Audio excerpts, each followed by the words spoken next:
A aproximação aos processos fotográficos históricos e alternativos é dirigido a diferentes públicos. Artistas que desejam conhecer as possibilidades que a fotografia não convencional oferece, arte-educadores, com a concepção de que a fotografia não se restringe a um simples clicar de câmera. Fotografar pode ser um exercício simples e rico de possibilidades, e que variam de acordo com a criatividade e expressividade de cada um. Também é dirigido a arquivistas, conservadores e restauradores que têm interesse em conhecer sobre a tecnologia fotográfica. O primeiro momento da proposta de formação tem como finalidade aproximar de uma maneira simples e rápida os interessados na amplitude que é o universo dos processos fotográficos. Para isso serão apresentados alguns processos que atualmente estão em ascensão e que têm despertado o interesse de artistas e educadores. O segundo momento é de caráter prático. Será desenvolvido o processo de cianotipia, que vai possibilitar aos interessados na fotografia não convencional se aproximar dos recursos, das técnicas, dos procedimentos, para se iniciar também em diversos outros processos fotográficos.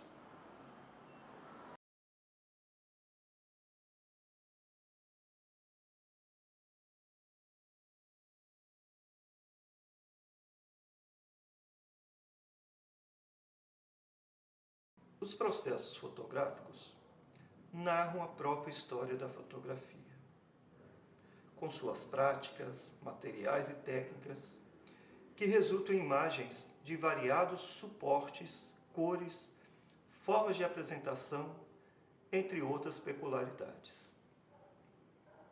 O que se pretende, ao apresentar um pouco do universo dos processos fotográficos, é que os diferentes públicos tenham a compreensão que o termo processo fotográfico é utilizado para denominar o conjunto de procedimentos e materiais utilizados na produção de uma fotografia. Vamos apresentar de uma maneira simples os materiais constituintes da fotografia: suporte, ligante e substância formadora da imagem. Através desse universo dos materiais constituintes, o que se pretende é que o público se aproxime da diversidade do que é o universo da fotografia.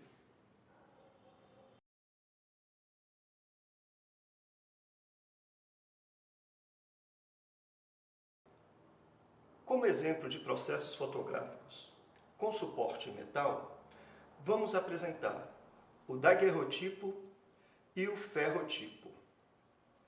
O daguerrotipo é o pioneiro dos processos fotográficos comercial. Claro, a sua apresentação também chama atenção por esse formato em estojo, que coloca toda uma certa sacralidade sobre esse objeto pioneiro da história da fotografia. Como se produz um daguerrotipo? Primeiro, uma chapa de cobre. Essa chapa tem que ser muito bem polida até tomar aspecto de um espelho. Depois desse polimento, a chapa recebe um banho de prata, ou seja, uma galvanização de prata.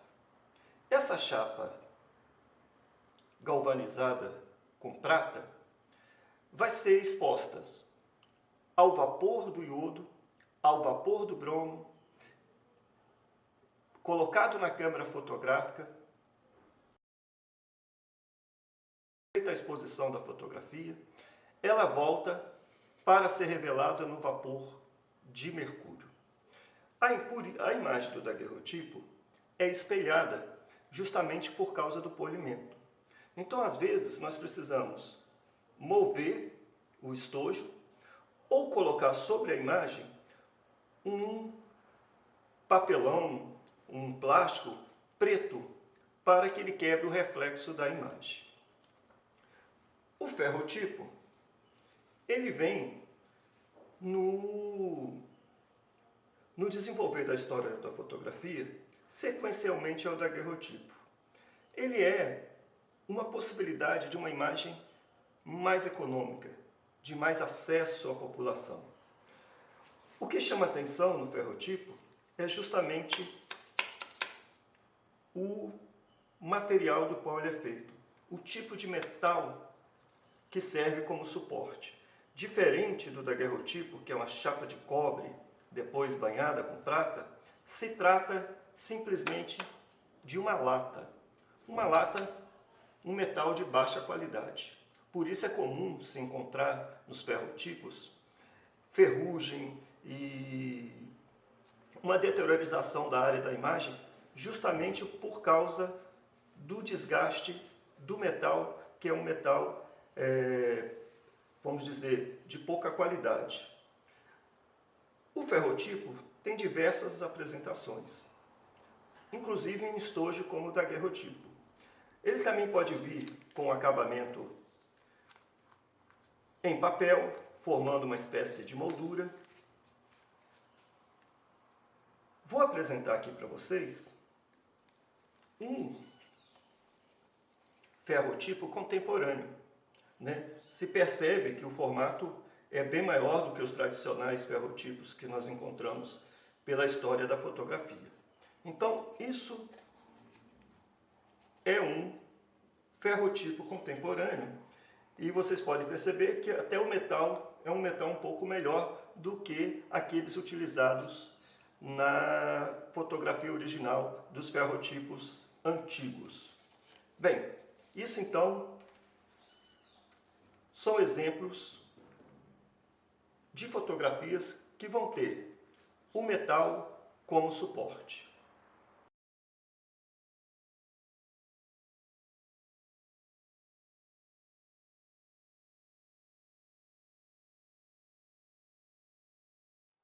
Vamos apresentar agora alguns exemplos de processos fotográficos que vão ter o vidro como suporte. O vidro foi especialmente utilizado na história da fotografia para a produção de negativos. Um dos primeiros negativos a serem produzidos de forma comercial e que ajudou a revolucionar muito a comercialização da fotografia, a popularização da fotografia, foi o negativo de colóide. É importante pontuar que nós temos aqui duas formas diferentes de apresentar o mesmo processo. Ele pode se apresentar como um negativo de colóide ou pode se apresentar como um ambrotipo. O que acontece? Se eu tenho um negativo e vier pela parte de trás da fotografia, colocar um papel preto ou pintar de preto, automaticamente eu obtenho um positivo. E aí ele leva o nome de ambrotipo. Então o ambrotipo, na verdade, é um falso positivo. Na verdade é um negativo onde se colocou no verso uma máscara preta que o transforma em positivo. Então esse é um processo fotográfico que tem um suporte como vidro, que pode se apresentar de duas formas, como negativo ou como positivo. Aqui eu tenho uma peça muito interessante, que é um autocromo. Um autocromo é um dos primeiros processos fotográficos a cor,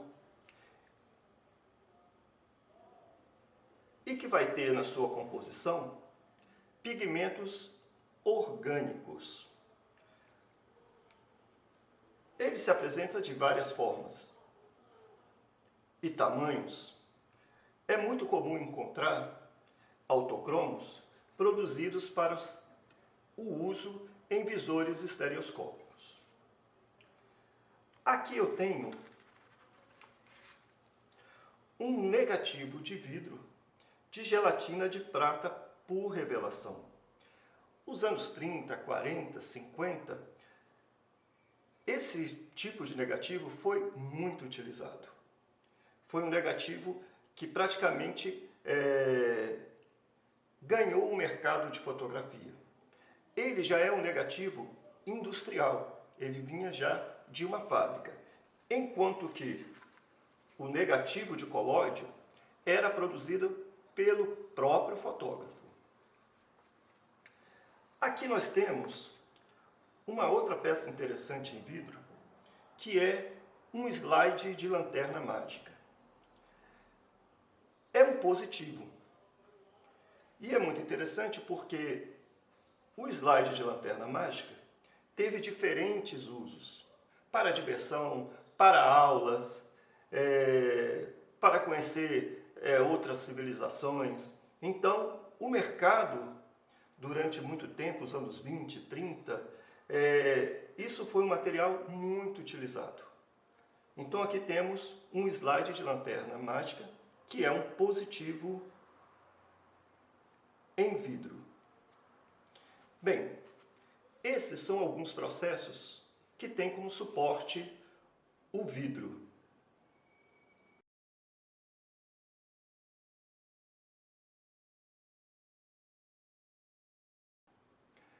Na história da fotografia, o plástico foi usado como suporte para a confecção de negativos e positivos, em cores ou em preto e branco, e representam boa parte da produção fotográfica do século XX. Nós vamos ter o negativo de nitrato de celulose, que foi um dos primeiros materiais plásticos a ser utilizado na fotografia. Ele tem uma característica: o material que compõe o plástico é altamente inflamável. Então, por isso, é preciso ter muito cuidado com esses tipos de negativos, porque eles podem ter autocombustão e incendiar algum espaço onde ele esteja guardado. Na sequência, a gente tem o negativo de acetato de celulose, que foi produzido justamente para substituir o nitrato de celulose, que tinha esse risco da autocombustão. Então, ele é chamado também, esse negativo de acetato de celulose, de negativo de segurança, justamente por não ter essa possibilidade da autocombustão e provocar um incêndio. Depois nós temos o negativo de poliéster, que é utilizado até os dias de hoje. Ele, além de ser um negativo de maior permanência, ele pode ter diferentes formatos. Isso é um formato 35mm, mas ele pode vir em formatos médios e grandes. Por exemplo, negativo de 5x7, 8x10 polegadas. E aqui nós temos alguns exemplos de diapositivo, ou comumente chamado de cromos ou slides, que são processos fotográficos com suporte de plástico, mas que tem a imagem positiva. Geralmente são feitos de poliéster. Bem, esses são alguns exemplos, então, da presença do plástico na história da fotografia.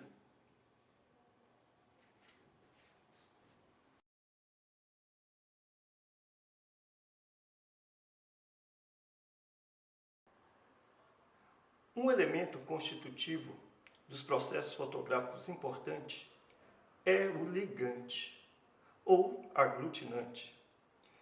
Geralmente é um material transparente, cuja função é manter em suspensão a substância formadora da imagem. É o que chamamos de emulsão. É preciso, em alguns casos, para que a emulsão fotossensível fique aderida ao suporte, que recorremos a um tipo de ligante. É o caso, por exemplo, das fotografias em suporte em vidro. Para que a emulsão fotográfica possa ser aderida a esse suporte, é necessário produzir uma base que mantenha a solução fotossensível, que geralmente é líquida, né? Que mantenha ela aderida ao suporte, no caso, ao suporte de vidro. O colóide foi um dos ligantes mais utilizados na história da fotografia. É um líquido viscoso, resultado da dissolução de nitrato de celulose em álcool e éter. É uma substância transparente, viscosa e volátil.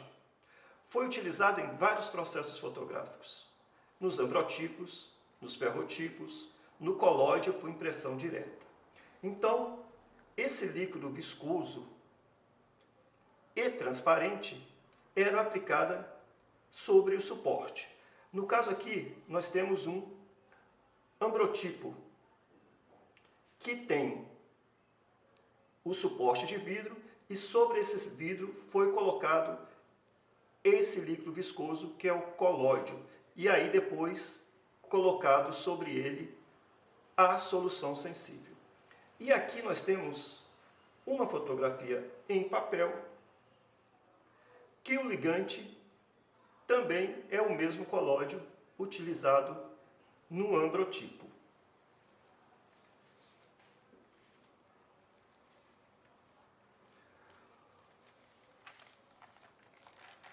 Talvez o ligante mais utilizado na história da fotografia tenha sido a albumina, que é uma proteína existente na clara do ovo.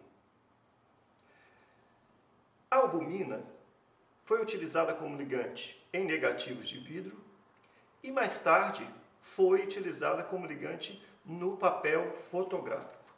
Então nós temos aqui dois exemplos de fotografia em papel, onde você tem o papel, esse papel recebe uma camada de clara de ovo, né, da albumina. E quando passamos a solução sensível nesse papel, o que acontece é que a albumina deixa essa solução sensível suspensa.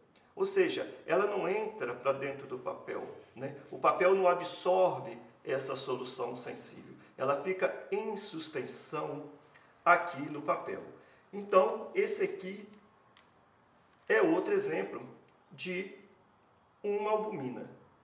Um papel que foi preparado com clara de ovo. Como eu falei, a albumina talvez tenha sido um ligante de mais uso na história da fotografia. Praticamente todo o século XIX, a partir de 1850 mais ou menos, né, foi utilizado de maneira quase industrial, né? Inclusive os primeiros papéis fotográficos industrializados foram de albumina, ou seja, de clara de ovo. Outro ligante utilizado em fotografia é a gelatina. A gelatina é uma proteína animal e tem sido utilizado até os dias de hoje como ligante em fotografias e negativos. Então nós temos aqui uma gelatina de prata, um processo chamado gelatina de prata, onde o papel recebeu uma camada de gelatina e sobre essa gelatina é que foi aplicada a solução fotossensível, que, como eu falei, geralmente as soluções são líquidas, né?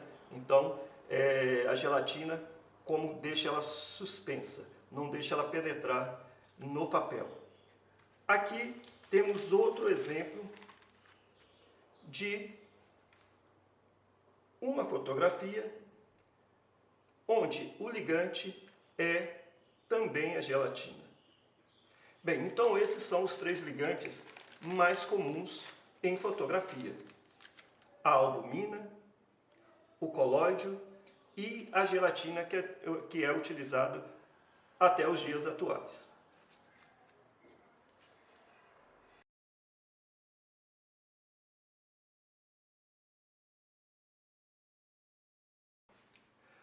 Os processos fotográficos podem ter como substância formadora da imagem metais, pigmentos ou corantes, que podem ser aplicados diretamente sobre o suporte ou sobre uma substância transparente, que são os ligantes. A prata, sem dúvida, é a substância formadora da imagem mais utilizada na indústria fotográfica. Ela está presente desde os primórdios da fotografia, quando foi utilizada para recobrir a placa de cobre que servia de suporte para o daguerrotipo. E ela é utilizada até os dias de hoje. Vou apresentar agora alguns processos onde a prata é a substância formadora da imagem. É o caso, por exemplo, do daguerrotipo, que é um processo inicial da história da fotografia, é o primeiro processo comercial da história da fotografia, que é um processo que, além da prata, tem o mercúrio como substância formadora da imagem. Nós vamos ter também, dos processos iniciais da história da fotografia, o ferrotipo, não está aqui presente, mas temos também o ambrotipo, que também recebe como substância formadora da imagem a prata. Aqui nós temos mais 3 processos onde a prata é formadora da imagem: o colóide por impressão direta, a albumina e uma gelatina de prata por revelação. Então, todos esses 5 processos têm como substância formadora da imagem a prata.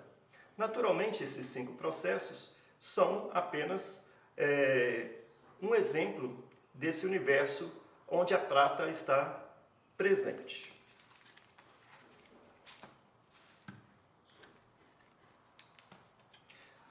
Temos aqui outra gelatina de prata por revelação e temos aqui um calitipo, que é um processo fotográfico também muito utilizado para quem pesquisa os processos fotográficos históricos e alternativos.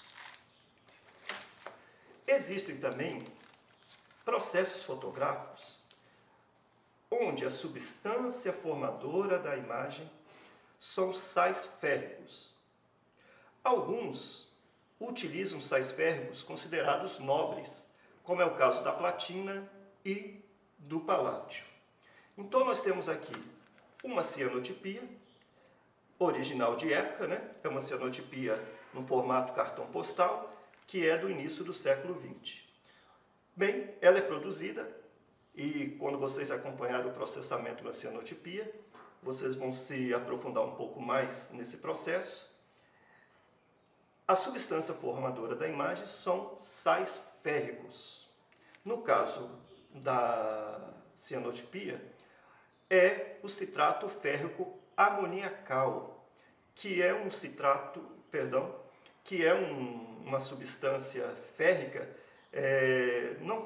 não considerada tão nobre como a platina e o paládio.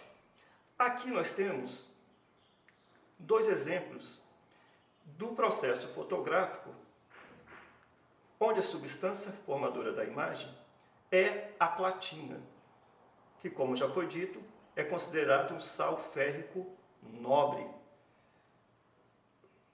Talvez, dentro dos processos fotográficos em papel, Um dos mais cobiçados é o processo que tem a platina como substância formadora da imagem.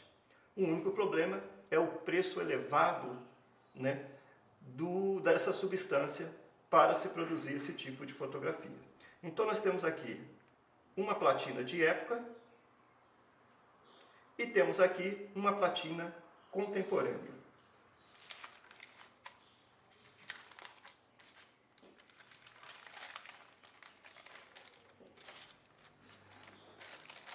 Outra substância formadora da imagem muito utilizada na fotografia, e na nossa opinião talvez o universo dos processos fotográficos mais interessantes, é os processos que têm como substância formadora da imagem os pigmentos. Existe uma gama muito grande de processos que utilizam pigmentos. Isso quer dizer o quê? Que não é nem os sais de prata, nem os sais férricos a substância formadora da imagem. O que se utiliza é pigmento, o mesmo pigmento que a gente utiliza para a pintura, para se trabalhar com desenho, para se trabalhar com aquarela. Então, esse é um universo muito diferente dentro da história da fotografia. Nós temos vários exemplos. A goma bicromatada, a caseína. O que eu tenho aqui em minhas mãos é um processo fotográfico chamado tiragem ao carvão, né, que é produzido com pigmento. É importante perceber a quantidade de detalhes, né, as informações que estão na imagem. É uma imagem muito rica em detalhes e que é muito interessante, não recebe nem a prata e nem os sais férricos como substância formadora da imagem. Aqui nós temos um outro exemplo de uma imagem onde a substância formadora também é o pigmento. Aqui se trata de um Woodbury type, que é um processo fotomecânico, que depende de uma matriz, ou seja, uma espécie de carimbo. A imagem é gravada nessa matriz, se aplica a tinta sobre essa matriz e depois pressiona sobre o papel e aí você consegue fazer uma cópia. Temos também aqui uma fotogravura, que é um processo fotográfico que está muito próximo da gravura em metal, né? Muitos dos processos que se utilizam na gravura em metal se aplica aqui nessa fotografia. E por último aqui nós temos mais um processo onde o pigmento é a substância formadora da imagem, que é uma fotolito, né? Que tem muito a ver com a litogravura.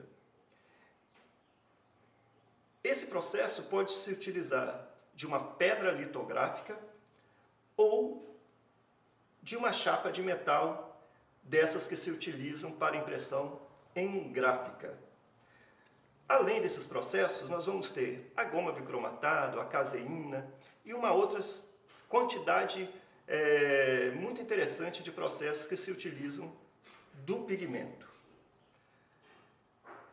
Para finalizar, é importante comentar que esse material que foi apresentado aqui, onde a substância é a prata, os sais férricos, o pigmento, é uma pequena amostra do amplo universo dos processos fotográficos.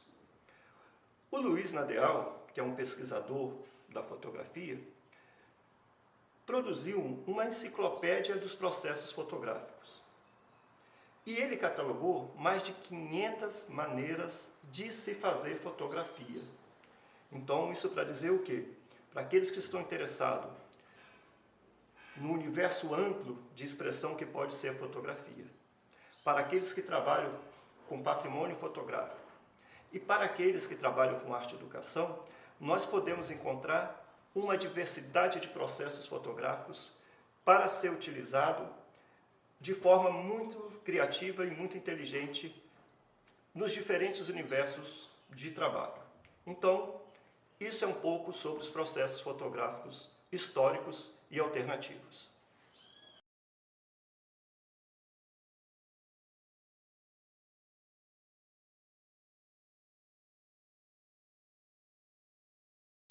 A fórmula para se trabalhar com a cianotipia é composta de duas soluções. Uma do citrato férrico amoniacal e a outra do ferricianeto de potássio. Lembra que para produzir a fórmula, você precisa estar no ambiente de luz adequado. Não precisa ser um laboratório com luz especial. Pode fazer na sua casa tranquilamente. Mas você precisa que as janelas estejam vedadas, que não entre luz direta do sol e que o ambiente não tenha muita iluminação. Algo em torno de uma lâmpada de 40 watts. A fórmula em separado, isso quer dizer, a fórmula do ferricianeto e a do citrato férrico amoniacal em separado, pode ser guardada por algum tempo. Inclusive é comum aparecer, se ela ficar guardada por algum tempo, no citrato férrico amoniacal, uma espécie de borra.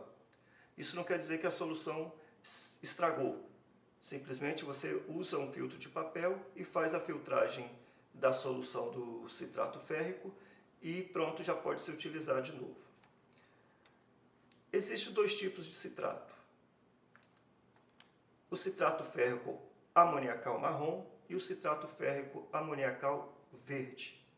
Nós vamos trabalhar com o marrom, simplesmente pelo fato de que o uso do citrato férrico amoniacal verde ficou impraticável no Brasil. Um frasco com 250 gramas, 500 gramas, chega a custar até R$ 1.200. Não é um químico nobre, é um químico simples, mas que o mercado brasileiro, nos últimos 4, 5 anos, elevou o preço desse químico a um patamar totalmente impraticável, que não tem nada a ver com a realidade do químico. Bem, vai precisar de objetos de medição de água, como a proveta, becker.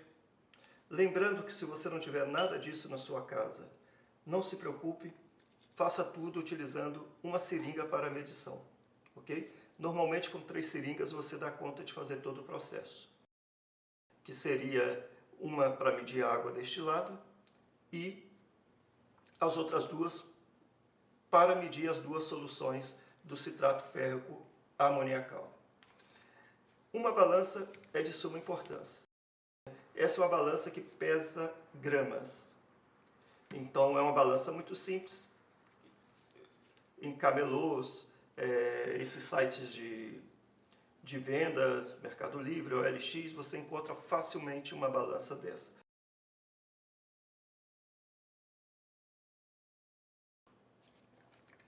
Bem, a formulação que nós vamos utilizar é uma formulação feita pelo Kent Waite num livro chamado Alternativo Fotográfico, que é dos anos 70. E a solução é o seguinte, a formulação, perdão, é o seguinte: 25 gramas do citrato férrico amoniacal para 125 ml de água, 17 gramas do ferricianeto de potássio para 125 ml de água. Eu vou deixar nos comentários do vídeo um arquivo em PDF para que vocês tenham tanto a receita do marrom quanto a receita da formulação verde, ok? Então, necessitando, vocês podem acessar então o arquivo. Queria comentar que é de praxe fracionarmos as soluções, quer dizer, não fazer uma formulação numa quantidade muito grande. 125 ml de uma solução do citrato férrico e 125 ml de ferricianeto gera 250 ml de solução sensível. É muito. Dá para preparar mais de 500 imagens, com certeza. Então, assim, sem necessidade, que você não tenha a demanda de usar tanta solução, é melhor fazer fracionada. Fazer metade da receita, né? Fazer um quarto da receita, dependendo da demanda que você vai ter de uso. No nosso caso aqui, eu fiz a seguinte fracionamento. 4,25 gramas do ferricianeto para 31,25 ml de água e 6,25 gramas do citrato férrico amoniacal para 31,25 ml de água. Bem, então está aqui os dois químicos, já foram pesados de forma fracionada, né, para fazer pouca quantidade. Simplesmente eu adiciono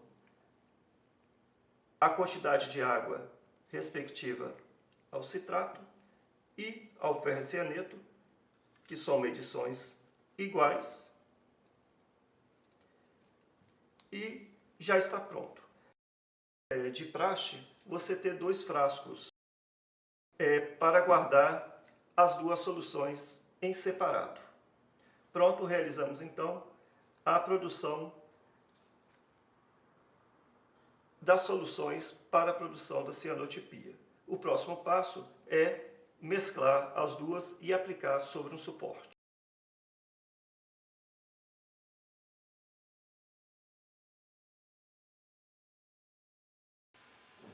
Vamos falar agora sobre o papel para uso em cianotipia. Vale lembrar que a cianotipia é um processo fotográfico de múltiplos usos. Pode ter como suporte o vidro, o tecido, o papel, madeira, entre outros. No caso específico do papel, é importante considerar que a sua escolha vai influir fortemente no resultado final de uma cianotipia. Um dos elementos a se considerar é que o papel tenha resistência à água. Isso é importante porque no processo de produção de uma cianotipia, em 2 momentos, o papel vai estar em contato direto com a água, que é na etapa de revelação e na etapa de lavagem do químico não exposto à luz. Geralmente essa etapa dura entre 5 a 20 minutos, daí a necessidade da resistência à água do papel. Os papéis mais adequados ou mais indicados para o trabalho com cianotipia são aqueles papéis tradicionais utilizados em desenho, em gravura e aquarela. São papéis 100%, 50% de algodão. Outro elemento importante é a formulação química do papel.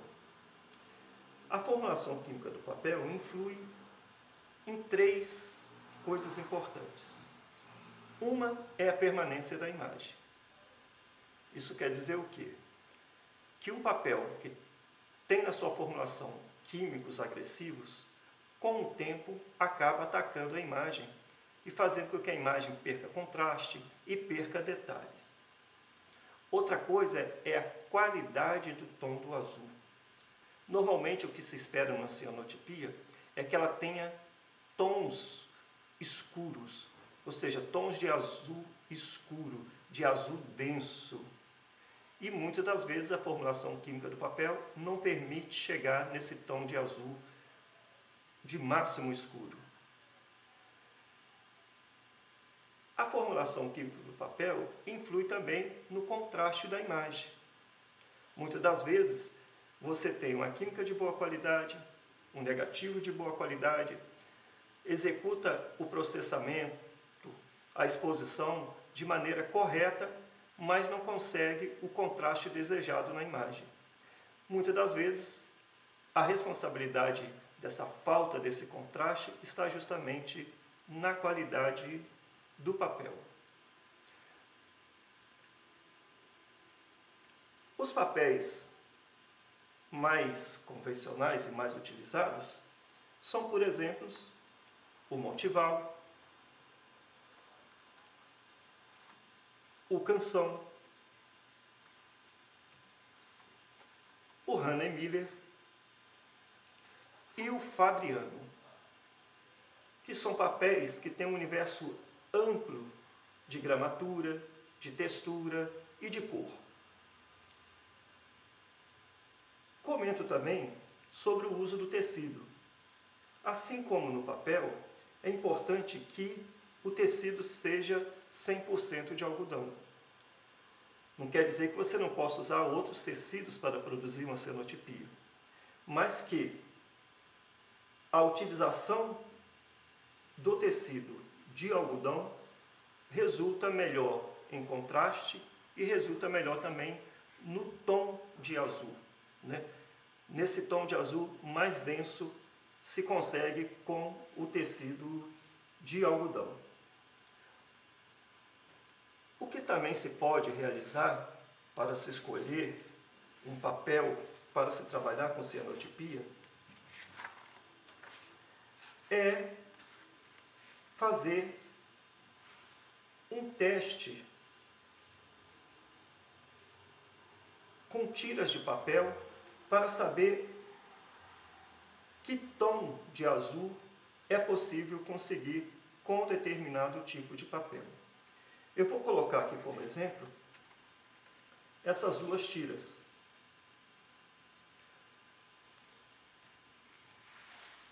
Eu vou ter nessa tira exatamente esse papel, que é o Canson Desenho 200, e aqui uma tira do papel Hahnemann. É nítido observar que o tom de azul conseguido aqui é mais claro, enquanto aqui no Hahnemann eu consegui um tom mais escuro, mais fechado. Para finalizar, vale comentar que no trabalho de arte e educação é importante pesquisar os diferentes tipos de papel. Papéis mais econômicos, papéis de fácil acesso. Um papel que funciona bem em oficinas com crianças é o Canson escolar, que dá um resultado satisfatório para diferentes experiências com a cianotipia.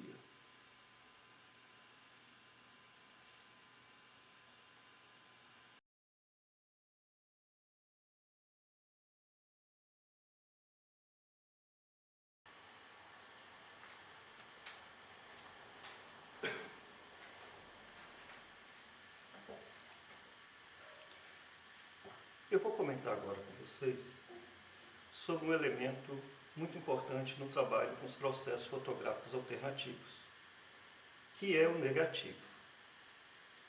Para iniciar a conversa, é importante pontuar que a grande maioria dos processos fotográficos trabalham mais ou menos com os mesmos princípios. Um deles é de que a grande maioria são sensíveis apenas aos raios ultravioletas. Isso quer dizer o quê? Que nós teremos que trabalhar diretamente com a luz do sol, o que é um elemento interessante para o trabalho, por exemplo, com arte e educação, ou trabalhar com luz artificial, que pode ser de LED, pode ser fluorescente, mas que tem que ser ultravioleta.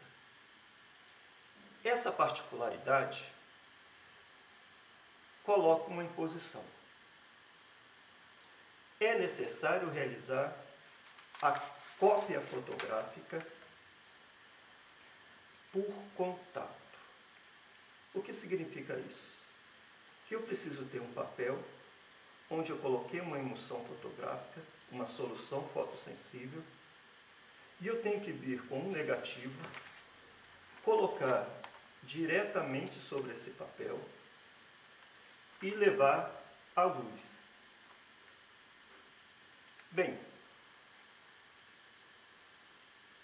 isso faz com que o tamanho da cópia seja definida pelo tamanho do negativo. Resumindo, se eu quero ter uma imagem 50 por 60 centímetros, é necessário que o meu negativo tenha essa mesma dimensão. Então, é necessário produzir negativos de pequenos, médios formatos para poder, e grandes formatos, né, para poder se trabalhar com os processos fotográficos alternativos. Eu vou comentar aqui alguns caminhos para se trabalhar ou se produzir negativos para os processos fotográficos alternativos. Os dois caminhos iniciais é um pouco complexo porque demanda de um espaço de laboratório, de luz apropriada, de químicos de revelação, interruptores, fixadores. Então, é necessário uma estrutura muito grande e também bastante conhecimento sobre filmes, revelação, para poder se trabalhar com esses dois primeiros caminhos que eu irei ilustrar para vocês.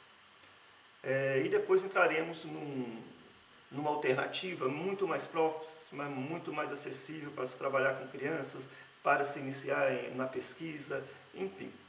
Vamos começar então com aquilo que a gente chama de negativo de um passo. A produção de um negativo em um passo vai depender da utilização de uma câmera de médio e grande formato. Uma câmera de médio e grande formato são aquelas câmeras que utilizam de filme em folha. Comumente, os filmes têm os tamanhos 4x7, 5x7 e 8x10 polegadas. E também possuem ou necessitam de uma caixa como essa. O tamanho da caixa é proporcional ao tamanho da câmera. Então podemos considerar essa caixa ou esse chassi de médio formato e podemos considerar esse aqui de grande formato. E tem de ultra formato, que são aqueles negativos 30x40 ou até maiores. Bem, como se utiliza isso? Eu tenho aqui uma tampa que se move e exatamente dentro desse espaço eu coloco o filme em chapa. Isso quer dizer que pode ser um filme plástico, pode ser um negativo de vidro, pode ser diferentes suportes, mas que seja um negativo. Bem, colocando aqui o filme, eu fecho. Isso tudo é feito no ambiente de luz controlada. Alguns filmes podem ser utilizado a luz vermelha, outros têm que ser em total escuridão. Bem, realizado esse processo de colocar o negativo dentro do chassi, esse chassi é anexado à traseira da câmera. Vou mostrar aqui para vocês com mais detalhe, utilizando essa câmera de médio formato, mas que de um tamanho que possamos colocar aqui no quadro da nossa câmera de filmar.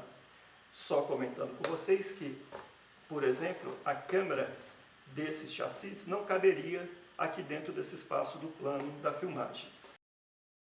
Vou utilizar esse modelo mais compacto para ilustrar. Aqui atrás da câmera está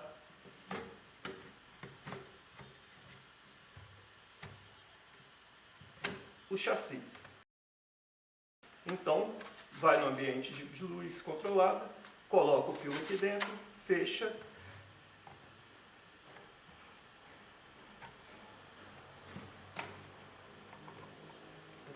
Desculpa. E introduz na traseira da câmera. Faz o enfoque, faz o enquadramento, levanta a tampa e a luz passa pela lente e chega até o filme. Pronto, está produzindo o negativo de um passo, que é o que a gente chama de negativo direto. Lembrando que esse filme tem que ser revelado, fixado, né, lavado, feita a interrupção, enfim, depende de uma estrutura de um laboratório. Vamos agora para o negativo em 2 passos.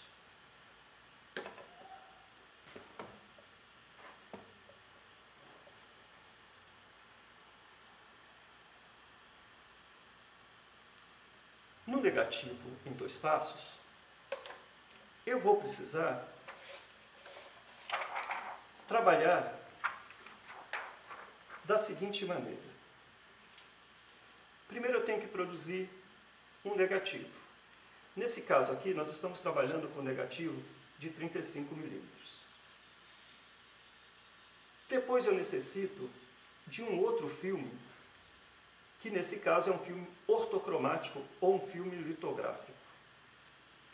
Eu coloco o meu filme sobre o filme ortocromático. Coloco embaixo do ampliador fotográfico, acendo a luz, calculo o tempo de exposição e esse negativo gera exatamente o que vocês estão vendo aqui. Gera um positivo. Gerado esse positivo, eu levo ele para o meu ampliador. E aí eu decido o tamanho que vai ter a projeção do meu positivo. Eu posso fazer uma imagem no tamanho 10 por 12, posso fazer uma imagem 30 por 40, mas vou depender do uso de um ampliador fotográfico. Insiro isso no ampliador, vai projetar então uma imagem no tamanho que você desejar. Nesse caso aqui, aquele positivo que está no ampliador gerou uma projeção de 30 por 40. E aí gerou um negativo 30 por 40. Então, resumindo, por que se chama em 2 passos? Porque primeiro eu tenho que gerar um positivo, esse positivo vai no ampliador, projeta a luz sobre um filme e gera de novo outro negativo. Então, essa é uma das maneiras também de se produzir um negativo para se trabalhar com os processos fotográficos alternativos. Bem, é um processo custoso porque depende de ter vários químicos, depende de ter filmes de grande formato, que são caros, e depende de ter toda uma estrutura de um laboratório. Vamos apresentar agora algumas possibilidades de produção de negativos bem econômicas e bem criativas também, de custo baixo e acessível. Para produzir negativos, podemos trabalhar com diferentes suportes. O papel normal, o papel tipo Chamex, o papel vegetal e a transparência de acetato. Quando nós produzimos o negativo, um elemento importante a se considerar é a transparência. No caso do acetato, essa transparência é muito positiva. Isso quer dizer o quê? Que o tempo de exposição à luz não vai ser tão grande, porque a transparência ajuda que esse tempo seja um tempo, vamos dizer, não excessivo. E também os detalhes das informações que estão na imagem. Naturalmente, quando eu pego um negativo de papel vegetal, pela pouca transparência que tem, vai se ampliar o tempo de exposição à luz e também, com certeza, vamos perder bastante detalhe, bastante informações aqui da imagem. Bem, o que é importante é que esses materiais são acessíveis. Um negativo em uma transparência de acetato tem um custo de R$1 a impressão. E é de fácil acesso. Em qualquer papelaria, em qualquer atacadista de papelaria, você encontra os acetatos para comprar. Se utiliza muito ainda para se produzir fotolitos de gráfica. O papel vegetal tem sua vantagem porque, além da acessibilidade, ele tem diferentes formatos. Então você pode produzir um negativo no tamanho A4, no tamanho A3, no tamanho A2, conforme a sua possibilidade da sua impressão ou as possibilidades que as lojas copiadoras tiverem para imprimir. Bem, queria comentar com vocês, vai ter um vídeo mostrando um passo a passo de como produzir esse negativo digital em Photoshop. Queria comentar que é um passo a passo muito básico, voltado para aquelas pessoas que têm pouquíssima experiência em edição de imagem ou que estão se iniciando aí no trabalho com Photoshop, com Lightroom e outros aplicativos aí do gênero próprios para edição de imagem. Bem, para terminar, queria comentar que no trabalho de arte e educação e no trabalho da pesquisa artística também, o negativo de papel e o negativo de papel vegetal, especificamente falando, pode ser muito bem trabalhado quando aumentamos a transparência que ele possui. A maneira de aumentar essa transparência é muito simples. Nós temos desenvolvido em várias oficinas com crianças e adolescentes e sempre funcionou muito bem. É um elemento muito interessante de se trabalhar também o conceito do que é um negativo, o conceito do uso de um negativo. E para trabalhar essa transparência, a gente vai usar um processo que inclusive já foi usado na história da fotografia.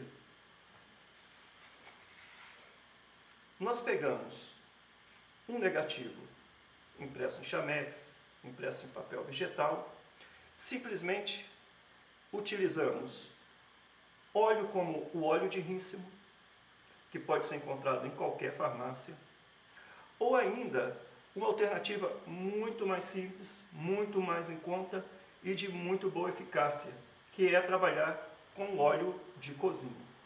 O processo é muito simples.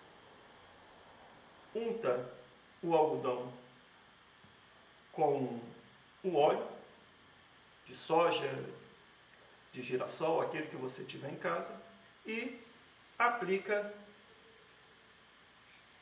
na imagem. O processo pode ser de uma só vez, pode ser em 1, 2, 3 etapas, naquilo que você perceber que é necessário para alcançar uma transparência que facilite o trabalho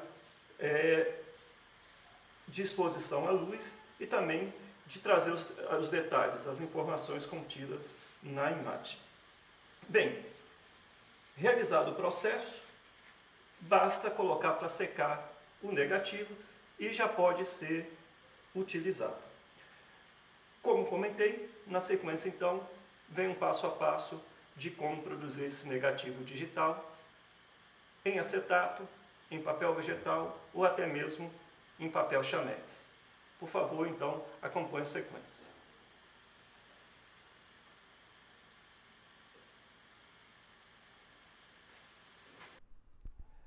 A criação de um negativo digital vai depender do conhecimento que cada pessoa tem sobre edição de imagens, da experiência no trabalho com aplicativos como Photoshop, Lightroom e, claro, das exigências estéticas de cada um. No trabalho com arte e educação, pela experiência de dezenas de oficinas, podemos afirmar que, se uma imagem possui um contraste minimamente equilibrado, o que numa linguagem simples de fotografia significa que ela não pode ser nem escura demais e nem clara demais. Então, se essa imagem possui um contraste minimamente equilibrado, no processo de cianotipia, já podemos obter resultados muito satisfatórios. Vale comentar que existem na internet vários plugins de curva de ajustes ofertados gratuitamente e que também existe hoje uma grande oferta de livros que tratam do tema do negativo digital, dirigido a um público especializado e que busca imagens de alta qualidade. O passo a passo que vamos realizar é muito simples. É dirigido àquela pessoa com um mínimo de conhecimento em edição de imagens e com pouca experiência em aplicativos como, por exemplo, o Photoshop. Não vamos nos deter em temas como os diferentes tipos de saídas de impressão, os modos de cores, os formatos de imagens, entre outros temas que são relevantes para o trabalho com edição de imagens. A saída é para impressão em lojas copiadoras, impressoras caseiras, seja em papel chamex, papel vegetal ou transparência de acetato. Vamos fazer o passo a passo. Primeiro vamos em arquivo, abrir, escolhemos a imagem. O segundo passo é transformar a imagem em preto e branco. Vamos trabalhar com o modo de cor tons de cinza. Clicamos em descartar e já temos uma imagem em preto e branco. O terceiro passo é voltar no menu Imagem, Ajuste, Inverter. Pronto, já temos uma imagem preto e branco em negativo. Voltamos ao menu Arquivo, Salvar como. A extensão que vamos usar aqui é a JPG ou JPEG, que é o formato de imagem comumente usado nas câmeras fotográficas. Então, vamos utilizar esse formato de imagem. Colocamos aqui o nome do arquivo, salvar, vamos salvar com a máxima qualidade, damos OK e pronto, já realizamos a produção de um negativo digital para ser impresso em papel chamex, em papel vegetal ou transparência de acetato.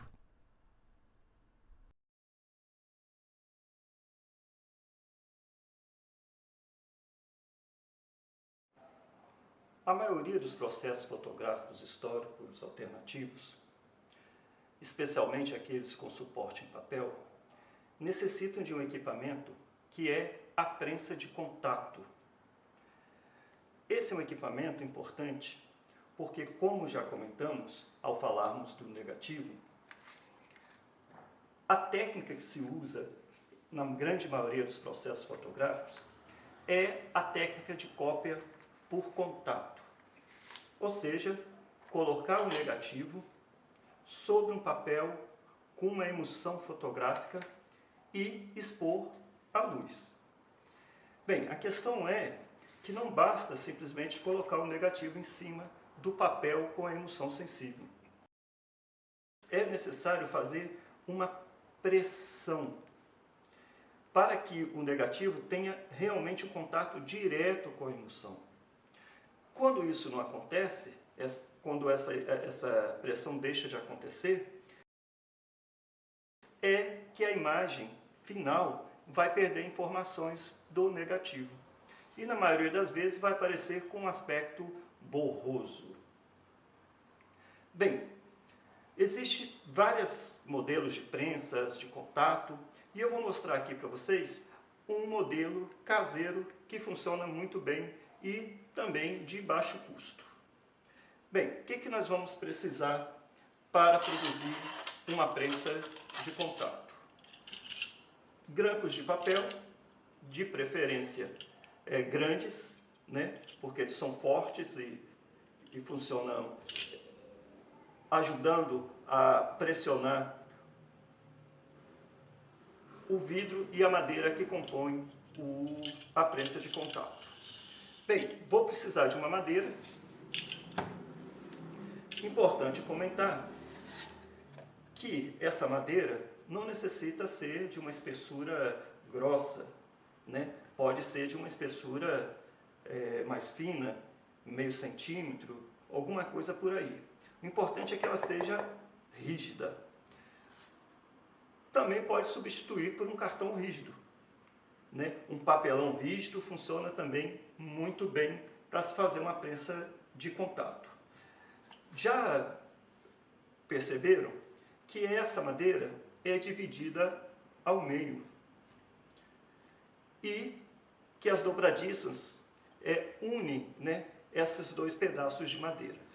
Essa é uma prensa feita por uma folha 4.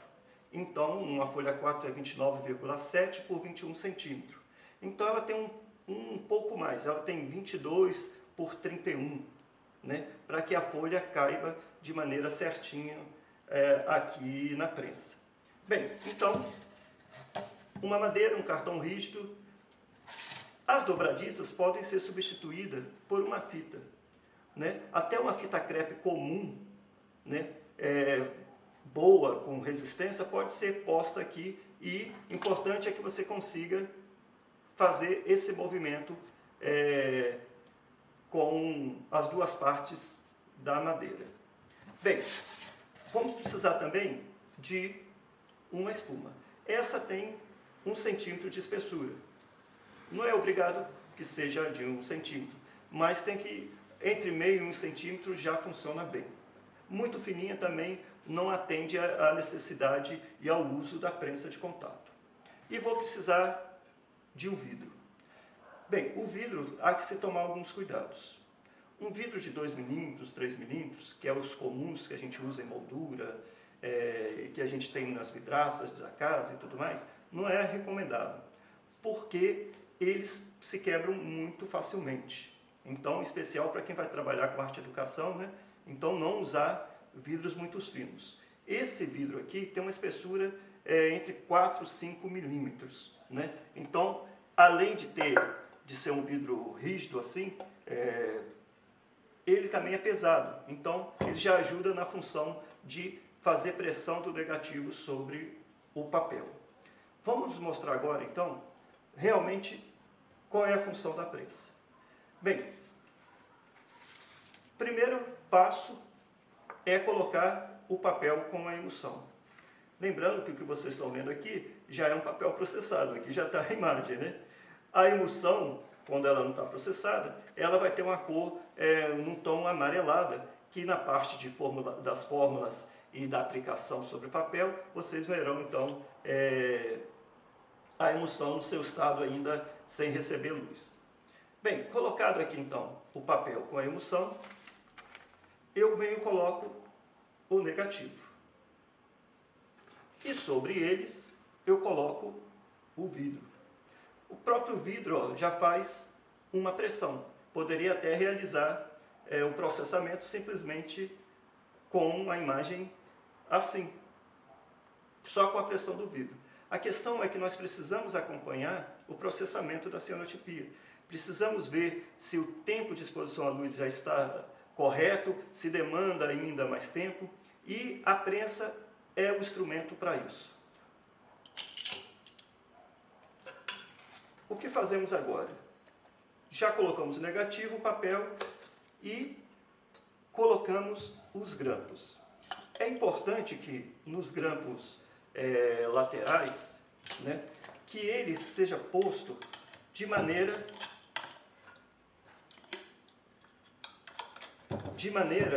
que ele cubra as duas áreas da madeira, para que a pressão se distribua pela prensa toda.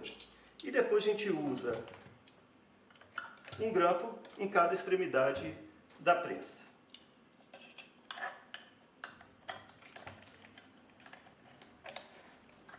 Ok. Bem, outra coisa importante dos grampos, da utilização dos grampos, é para não perder o registro do negativo. Isso quer dizer o quê? Que o negativo não saia do lugar durante o seu processamento. Então, os grampos têm também essa função e a prensa também tem essa finalidade, né, de manter o negativo durante todo o processo de exposição à luz no lugar certinho, correto. Bem, mas uma das funções da prensa, além de manter o registro do negativo, é a inspeção visual. Bem, o que eu posso fazer? Eu tiro um grampo e trago ele um pouco para baixo. Importante, nunca tire todos os grampos de uma vez só. Porque se você tirar todos os grampos de uma vez só, fatalmente o seu negativo vai sair do lugar. Então você vai perder o registro do negativo.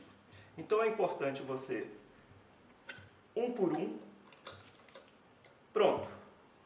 Esses 3 grampos aqui já estão fazendo pressão no negativo e já estão mantendo ele no lugar. Então eu posso vir e tirar esse grampo da extremidade, e aqui está uma das utilidades da prensa, que é permitir que a gente acompanhe visualmente o andamento da exposição da cianotipia ou de qualquer outro processo fotográfico, né? Como foi dito, a maioria utiliza da prensa para fazer o processo de exposição à luz.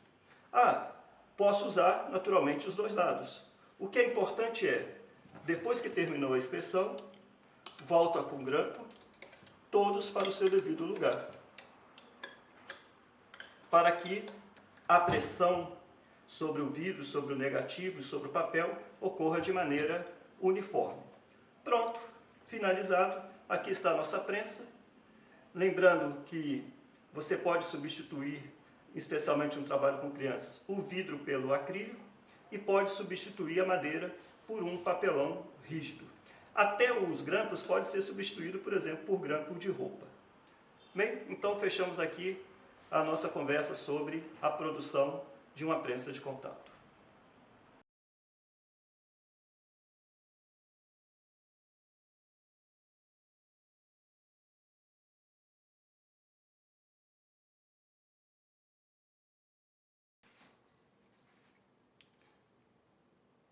Para aplicar a emulsão no suporte, no caso vamos utilizar um papel com tecido, vamos necessitar somente de um espaço sem luz direta do sol. Então é importante vedar as janelas e a iluminação tem que ser uma iluminação bem baixa, algo em torno de uma lâmpada de 40 watts. Bem, a primeira parte é mesclarmos a solução. Por isso é conveniente, depois de se produzir a formulação, as duas soluções de ferrocianeto de potássio e do citrato ferro amonical, você armazenar em frascos separados.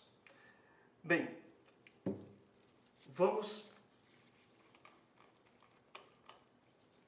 colocar uma quantidade igual de cada solução. No nosso caso aqui, eu vou fazer uma pequena medida aqui, que vai ser de 5 ml do citrato ferro amonical. E lembrando sempre que as duas soluções são em partes iguais. Então 5 ml de um, naturalmente 5 ml do outro.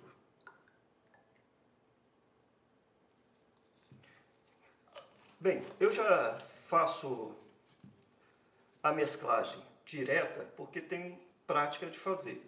Se você não quiser fazer de forma direta, você mede em separado as duas e depois mescla. Porque se você colocar um pouco mais de uma, um pouco menos da outra, então a solução não vai funcionar bem. Então a importância é que a medida seja iguais. Bem, para aplicar, nós vamos precisar de o pincel. Existem vários tipos de pincéis para se trabalhar com fotografia histórica alternativa. O importante é que ele seja macio, que não tenha parte metálica. O que você pode fazer é cobrir a parte metálica com uma fita crepe. A parte metálica em contato com a solução fotossensível vai contaminá-la e pode aparecer manchas, pode aparecer coisas indesejadas na sua imagem. Então, importante que a parte metálica não entre em contato com a emulsão. Você pode usar desde um pincel de mais qualidade ou como um pincel simples como esse aqui, que é um pincel de R$6. Então vamos utilizar um pincel mais comum para mostrar que vai funcionar igual e você vai ter êxito também com esse pincel. A coisa mais importante na hora de aplicar a emulsão é tirar o excesso. Não vir com o pincel com muita emulsão absorvida. Então eu vou mostrar o que acontece quando você traz muita emulsão. Na hora de aplicar no papel, olha, ele faz essa poça. E isso pode mais tarde trazer manchas. Deixa eu espalhar aqui para não... Então é importante esticar bem. Você pode aplicar livre ou pode aplicar utilizando, por exemplo, um passe-partout para que a área que você vai trabalhar fique bem marcada. Agora, o que é importante então? Tirar o excesso. E olha a diferença quando você tira o excesso de solução do pincel. Então percebe que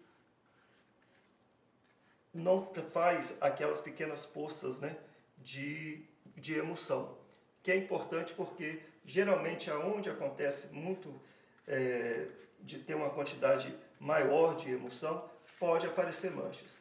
O que é importante aqui? Não tem um método próprio de como fazer, né? O importante é que você espalhe bem a emulsão, não deixe acumular excessos em áreas da imagem e esticar bem ela, de maneira que ela cubra toda a área uniformemente. Pronto. Já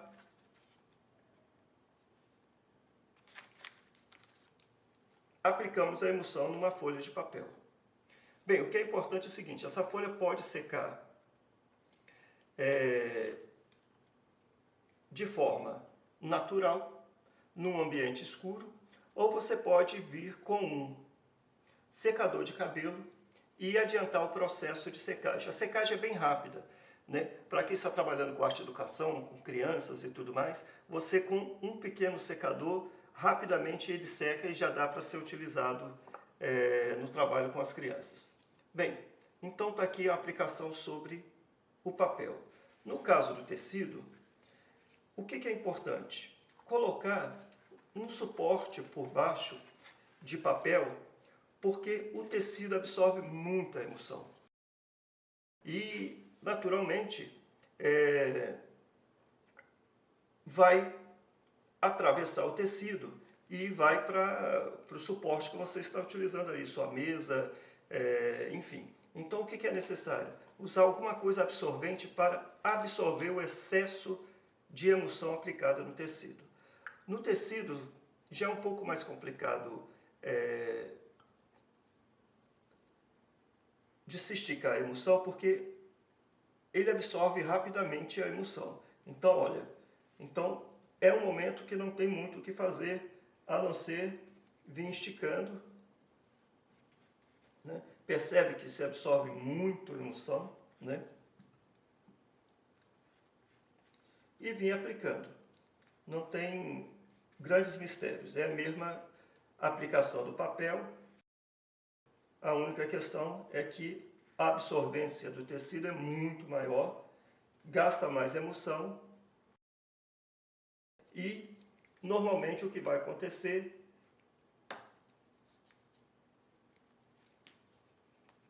é isso, né? Ele vai transpor para o outro lado, então é preciso ter um papel aqui para absorver o excesso da emulsão. Bem, o processo é o mesmo, deixa secar no ambiente escuro ou vem e seca com um secador de cabelo. Bem, então esse é o processo de aplicação da emulsão da cianotipia sobre o tecido e sobre o papel.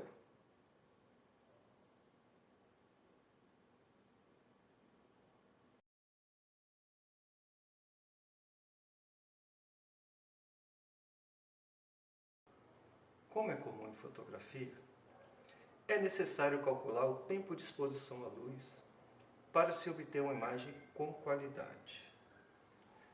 No caso dos processos fotográficos alternativos, o tempo de exposição depende de muitos fatores.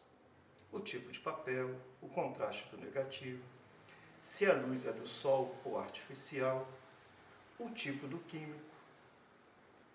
No caso da cianotipia, se o citrato férrico amoniacal é verde ou marrom. Eu vou apresentar algumas formas de ganhar experiência para calcular o tempo de exposição ideal à luz de uma cianotipia. A primeira forma é puramente visual. O que é necessário? Observar as etapas da cor da emulsão. No momento da aplicação da emulsão, ela é amarela.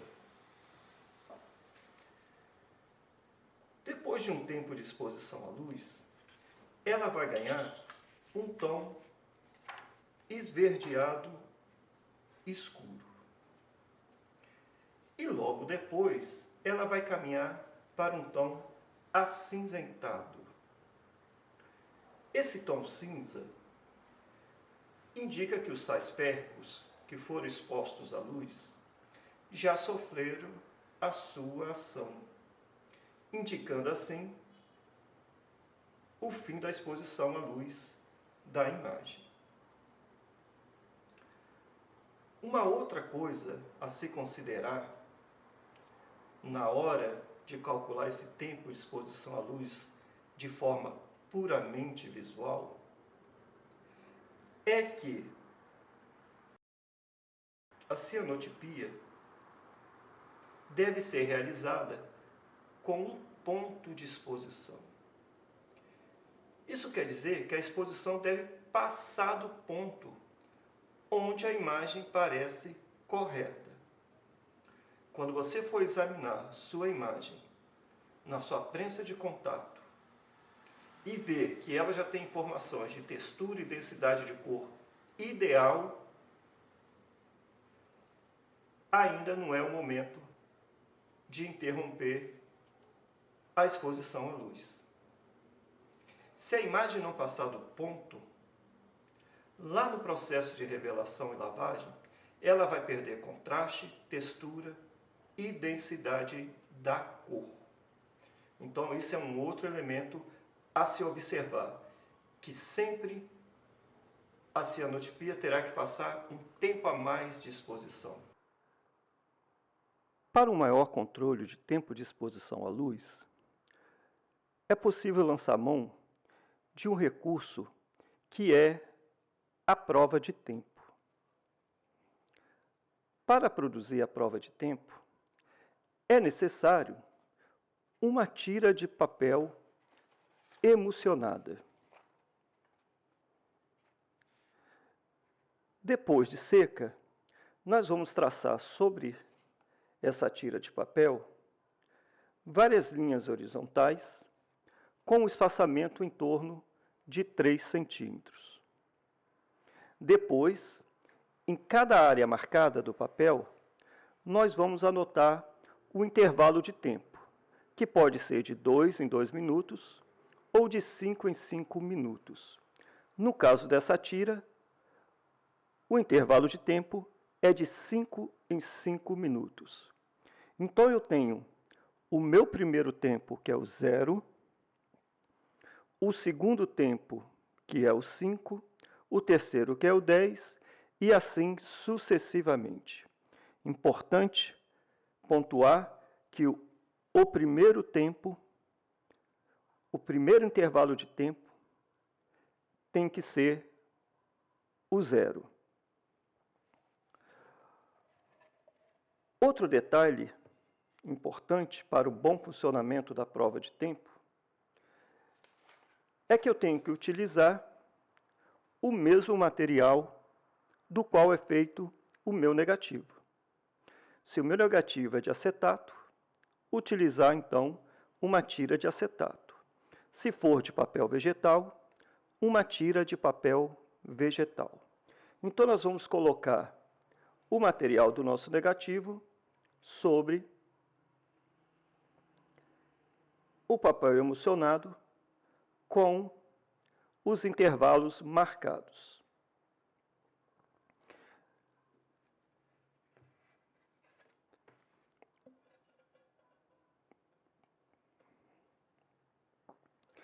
Outro detalhe importante é que o primeiro tempo, o 0, ele tem que sofrer uma barreira à luz.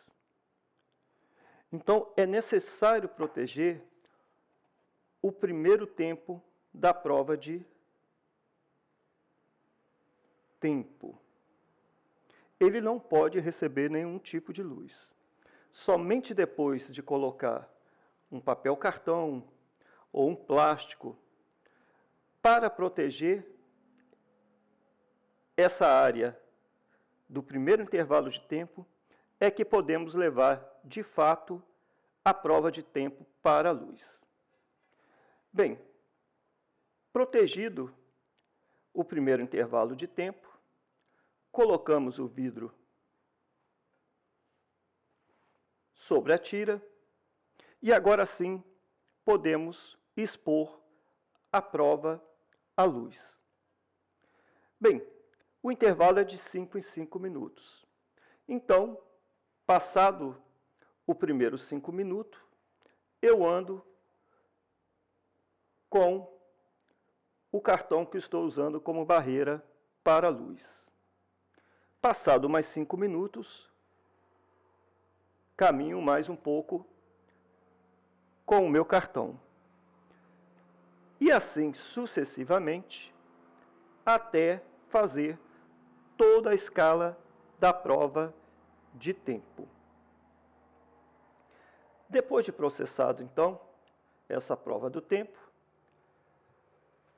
ela vai ser lavada.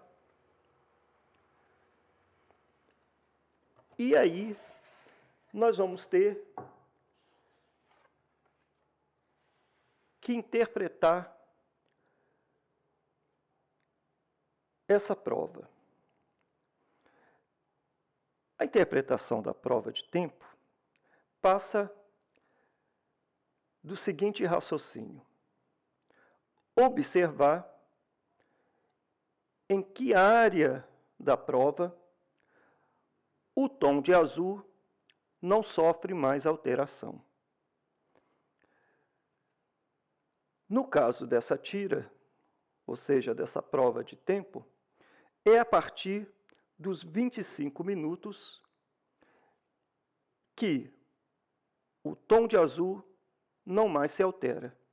Isso quer dizer que com 25 minutos nós já alcançamos o máximo de tom azul escuro que a cianotipia pode alcançar no papel que você estiver usando.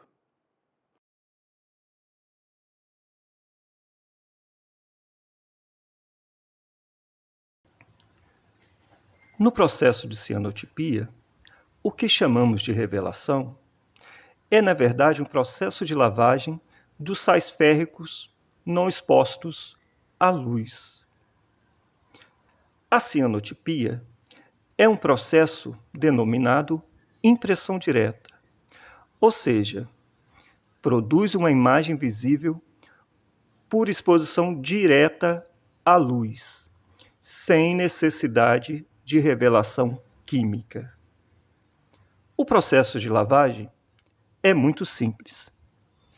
Basta colocar a imagem em um recipiente com água corrente por um período de 5 a 10 minutos.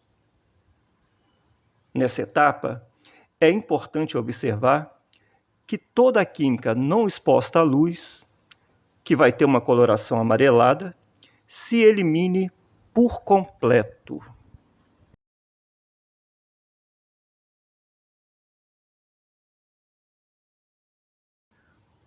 O tom de azul, que a imagem terá ao final do processamento, aparece de forma completa depois do processo de secagem. No entanto, se queremos ver imediatamente como ficará esse tom, basta mergulhar a imagem em uma solução de água oxigenada.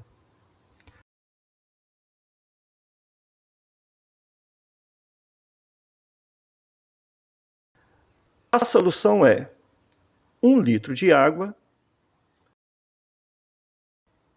5 ml de água oxigenada.